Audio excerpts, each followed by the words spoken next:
minute. Who are Assalamualaikum you? warahmatullahi wabarakatuh. Kita ketemu lagi di cerita inspiratif Esengkalar. 28 Juli tahun 1900, Raja Italia bernama Umberto I memutuskan datang ke sebuah restoran ketika ia sedang berkunjung ke kota Monza, Italia, dekat Milan. Sadar bahwa yang datang adalah raja, pemilik restoran memanggil semua karyawannya masuk ke dapur dan memutuskan untuk melayani sendiri tamu istimewanya itu. Tetapi kejadian aneh mulai nampak ketika keduanya saling bertatapan. Sang raja dan pemilik restoran memiliki wajah yang bisa dibilang identik. Mereka kembar meski bukan saudara. Bukan hanya wajah, tapi postur tubuhnya juga. Ketika keheranan mendorong Raja Umberto bertanya soal identitas, ia segera terkejut.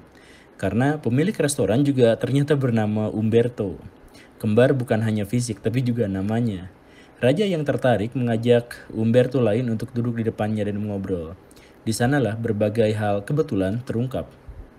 Mereka ternyata lahir sama-sama di kota Turin pada jam dan tanggal yang sama, 14 Maret tahun 1844. Dan karenanya mereka juga seusia.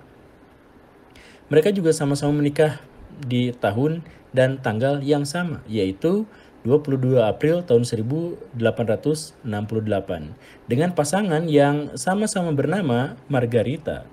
Mereka bahkan menamai anaknya dengan nama yang sama, yaitu Vittorio.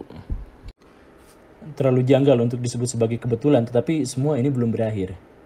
Raja Umberto dan pemilik restoran, Umberto, juga sama-sama pernah terlibat perang. Dalam 2 kali perang yang sama, yaitu tahun 1866 dan tahun 1870. Di dalam perang itu, keduanya juga sama-sama mendapatkan medali penghargaan, meski beda strata. Dan kesamaan yang lainnya adalah Umberto sebagai raja dinobatkan 9 Januari tahun 1878 dan itu adalah tanggal yang sama ketika Umberto yang lain membuka restoran. Semakin keduanya terlibat dalam percakapan, semakin susah mereka untuk mempercayai tentang begitu banyaknya kebetulan yang ada di sini. Dan pada akhirnya, Raja Umberto mengajak Umberto lain untuk menyaksikan pertandingan atletik esok harinya.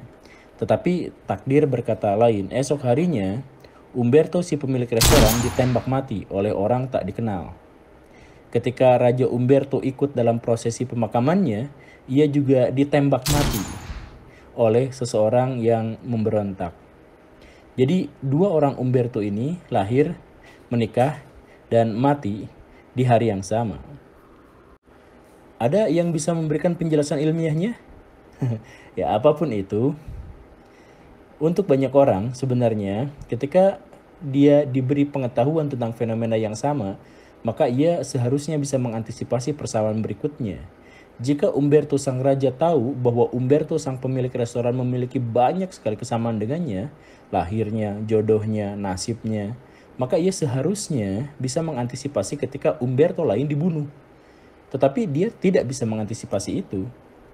Disinilah jeda antara pengetahuan dengan tindakan. Tahu tentang sesuatu bukan berarti bisa melakukan sesuatu. Menguasai satu tema tertentu bukan berarti dia tahu apa yang harus dilakukan. Sadar akan satu fenomena bukan berarti ia bisa merekayasanya.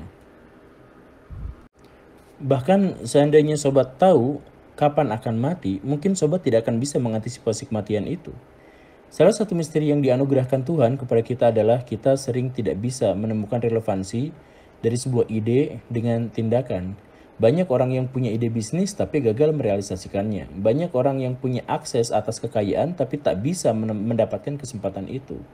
Realitas dan idealitas juga adalah saudara kembar dari 2 dimensi yang berbeda dan memahami keduanya bukan berarti kita bisa melaksanakannya. Semoga bisa dipahami. Terima kasih. Assalamualaikum warahmatullahi wabarakatuh.